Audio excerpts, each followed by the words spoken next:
Should we celebrate? We'll listen first.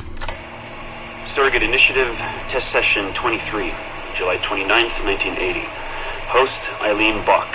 DNA sample SB1970. It's a little garbled at first. This is you settling into the memory. Your name, say it. My name is Miriam Kurtz. Louder. My name is Miriam Kurtz, and I am Nava York. Where did you last see the artifact? Who holds it now? I'll say nothing. I have told you all I will. I don't believe that is true. Who has the artifact? Hexler's dictates make us small, and we are bound in chains. But one day again, we shall walk tall. No binds will us restrain. Enough! For hard our fists, yes, and the knives at our wrists for you to be free. Nava York lay siege. Knock her away! Nava York lay siege. And that's where we pull you out. Whoa. What would it take to get a visual render of all that? Months, unfortunately. It took 13 hours just to process the audio. Visual takes much longer. But Vidic is able to record audio and visual in real time. How does he do it? His subjects are exploring their own genetic memories. That requires much less processing power. Hold on, sorry. Eileen here.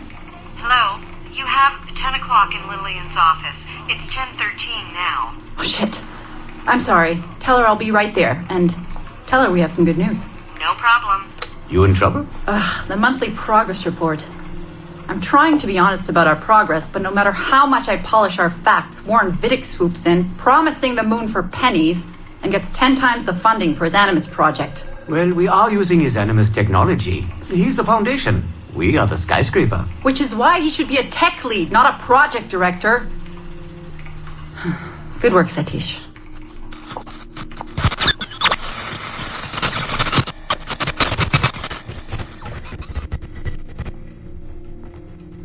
It's incredible footage, really. Clear and vivid. And the subject was synced for a full 62 minutes. Came out speaking French after his last session. Passably fluent. And with full recall of everything he'd gone through. Sorry I'm late. I was reviewing some data. It's fine. Warren was just telling me about his first subject, Mr. No names. Call him Subject 1. Confidentiality. And how about you, Eileen? What's your good news? Well, we did it. We synced with an unembedded memory outside the bloodline. That's a first. Really? Satish was able to process the audio today. A short clip. You can hear it for yourself. Only audio? No real-time memory feeds like Vidic has? Well, that's the difficulty with surrogate genetic memory data.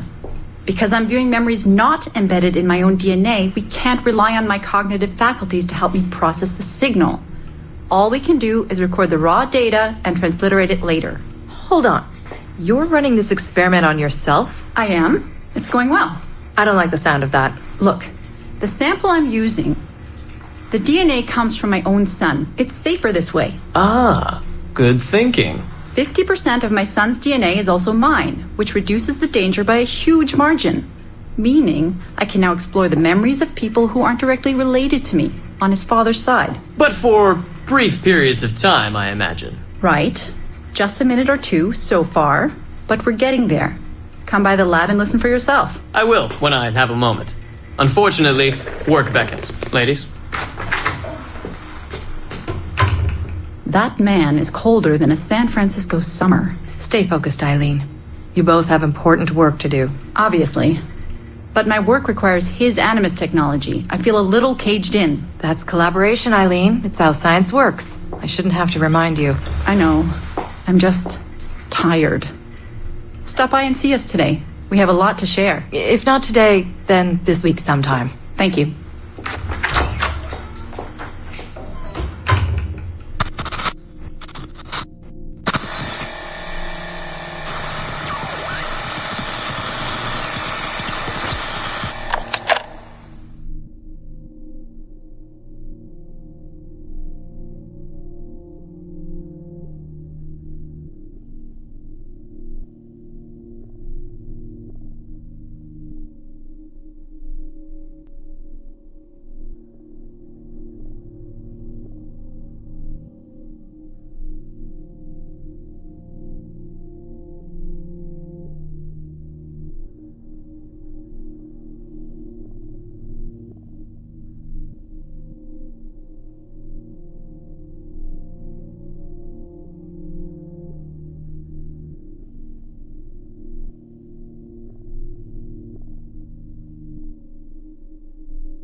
Surrogate Initiative, Test Session 27, October 21st, 1980.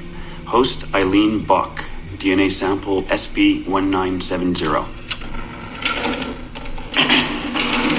Miriam, my dear girl, there is no good reason for you to be here. But your intransigence requires that I detain you until you give me information I can act upon. The location of the artifact, perhaps, or the whereabouts of your leader, Dr. Shing. Just a little something to give Minister Goebbels some encouragement that we are on the right track. How about a nice hug? He looks so sad in all his photographs. Yes, he does, doesn't he? Perhaps you could pay him a visit yourself. He likes beautiful women, actresses, musicians. Pirates? That's right, pirates. Pirates of the Edelweiss. Isn't that what you kids call yourselves? It's very amusing. And illegal, of course. Breaking Hitler's laws is half the fun. Oh, I imagine so. I imagine you were having a wonderful time just before we captured you on your search for friends. And that's the end of it. Damn it. Why can't we sustain the signal for more than just a few minutes? I need to relax. That's not the issue. This is dangerous work. These memories aren't in your bloodline. That's why it's not holding. There's got to be a solution. Any idea what they mean by the artifact? I've heard it a few times now. Not sure. I don't think Miriam knew either. Not much comes into her mind when she asks about it. But she's protecting the other members of her group, the Edelweiss Pirates or something? Yeah. Bartol Schink. Have we looked him up? No, we can. We should. Put your intern on it. Right. High priority. Yeah. This isn't getting any easier. Jesus.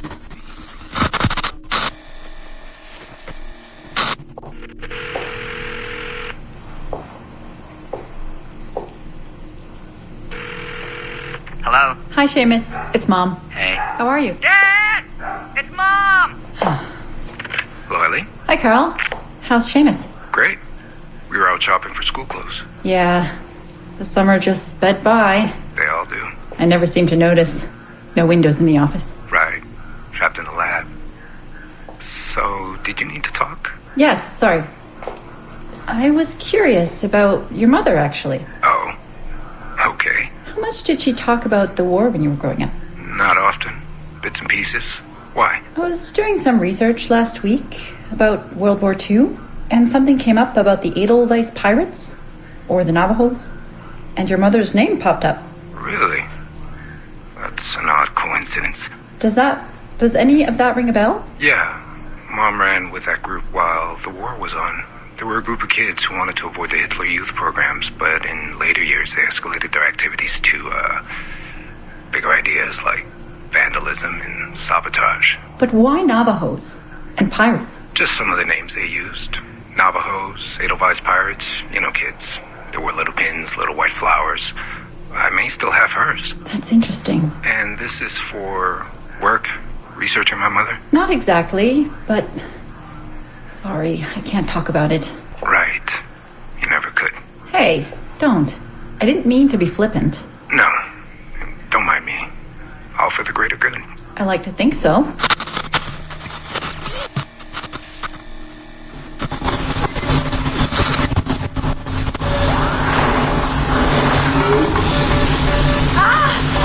Power down. You all right? Damn it! 5 months of this bullshit! We're floundering. Take it easy, Eileen. You're just stressed. I am not stressed. I'm frustrated. I'd like to go again this afternoon. No. There is no reason to rush this. We're hardly rushing. We're running into the same wall over and over again. Why can't we push through? Why can't you keep me in the Animus longer than 2 minutes? Because surrogate genetic memory data is fragile. The EEG is exploding and your brain is doing too much work. The longer you stay in, the more damage it does. It's even possible that... It's possible the memories we're digging into could eventually overwrite your own. Like information on a tape drive. There's just not enough space in your head to do both. Here I come to save the day! Good afternoon, all. Did you invite him? No. But you did. Remember? That was months ago, Warren. What do you need? I wanted to stop by. check on your progress. Well, apparently it's still too dangerous to keep me under for more than a few minutes. I always suspected that would be your biggest hurdle. The genetic memory sequencing is the easy part, if time-consuming. But the replay, that's something else. Yes? Let's think this through.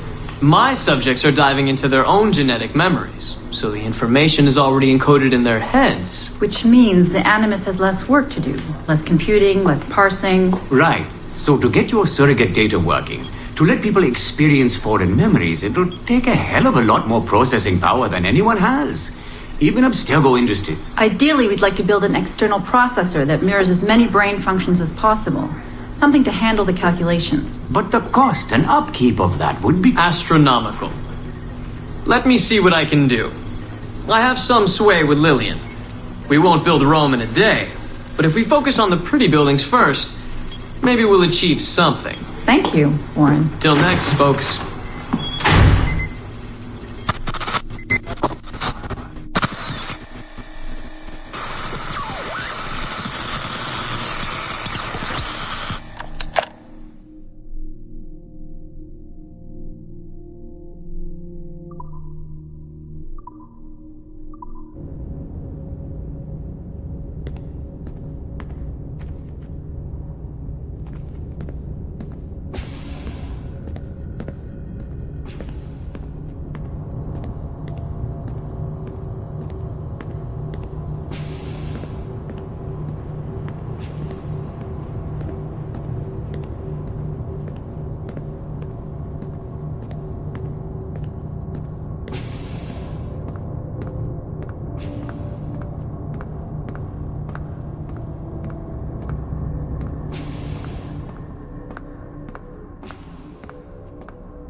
Exactly.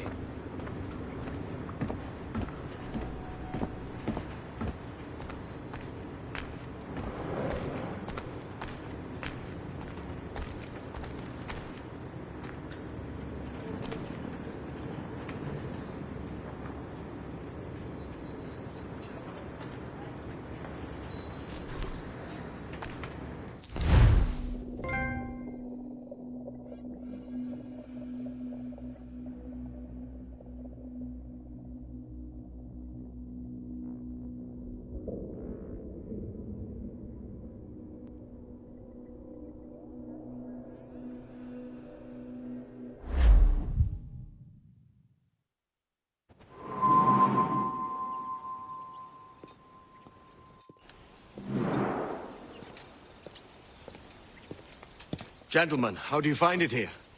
It will work for us. But our goal must be to scatter our operations. To live and work among the people we protect, just as Altair Ben Lahad once counseled. Well, until that time, it's yours as you see fit. Edward, Captain Woods Rogers survived his wounds. He has since returned to England, shamed and in great debt, but no less a threat.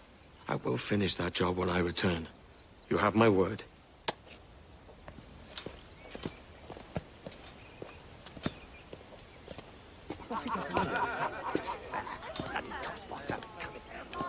Evening, Anne. Edward? I'll be sailing for London in the next few months. I'd be a hopeful man if you were beside me. England's the wrong way around the globe for an Irish woman. Will you stay with the assassins? No, I haven't got that kind of conviction in my heart. You? In time, aye. When my mind is settled and my blood is cooled. Sail ho! Coming into the cove!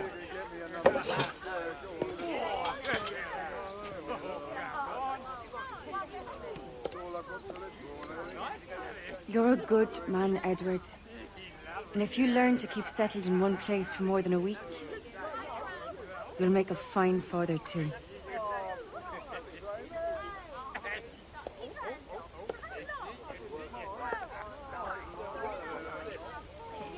Of all the money that e'er I had, I spent it in good company,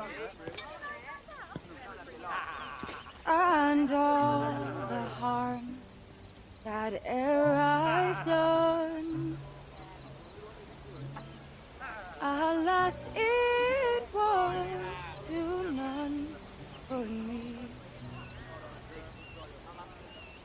And And all I've done for want of wit to memory now I can't. So parting glass. Good night and joy be with you all.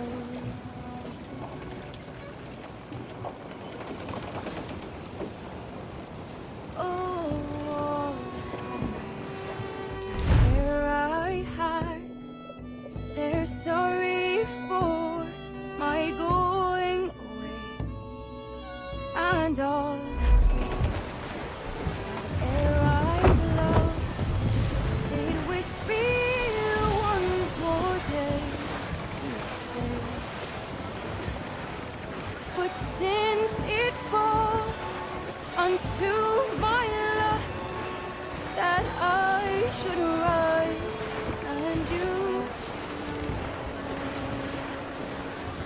I'll gently softly call. Good night and joy be with you all. Good night and joy be with you all.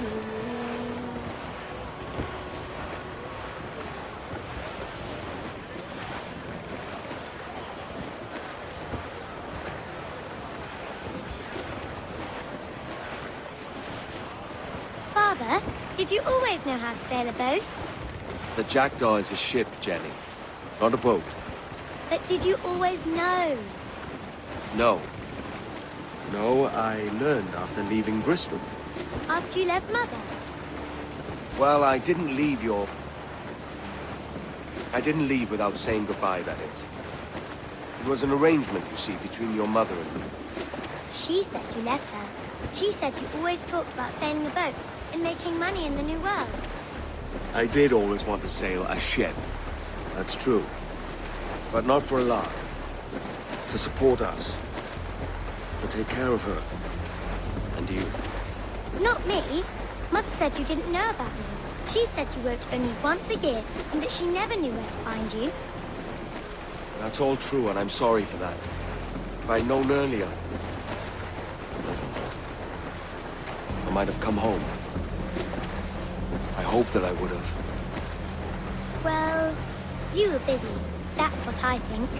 I was, but that wouldn't have mattered.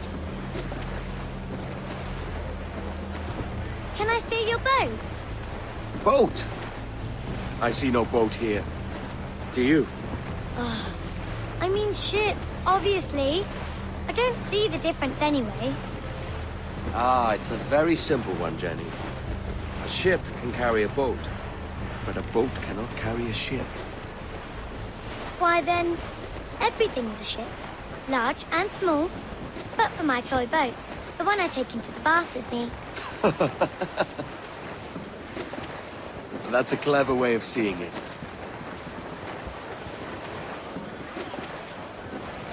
Is it hard to talk about Caroline, Jenny? About your mother? No. She passed some years ago. I miss her, but it's all right. Was she in pain? I don't know. I don't think so. She was very happy for quite some time. Then, not so happy. I didn't see her much after that. Then, she was gone. I'm sorry. I'm sorry I wasn't there for you. It's all right. You're here now. And we're on an adventure. Only a little one, I hope. Can't handle too many more surprises. You think we'll see a whale? Yes, there's a very good chance. And what about pirates? Will I see pirates? No. Not much chance of that, I think. Oh, that's rather sad. I should have liked to have seen one. Tell you what, Jenny. As soon as these winds die a little, I'll let you steer the jack, though. One little trick at the helm before sundown. Yay!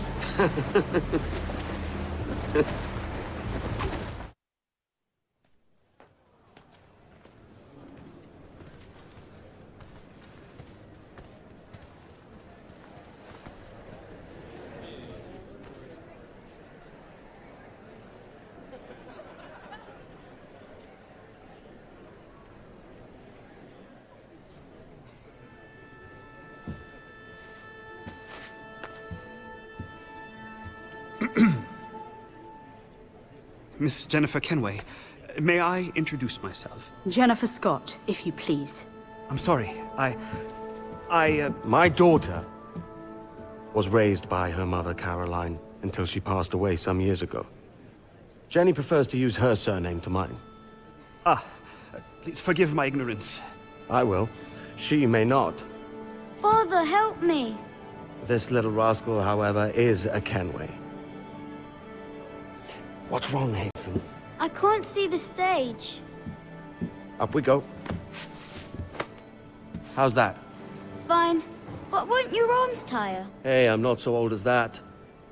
But if they do, then we shall quit this posh gig and go and meet your mother for some chocolate at White's. How's that sound? Yes, please. Okay, hush now.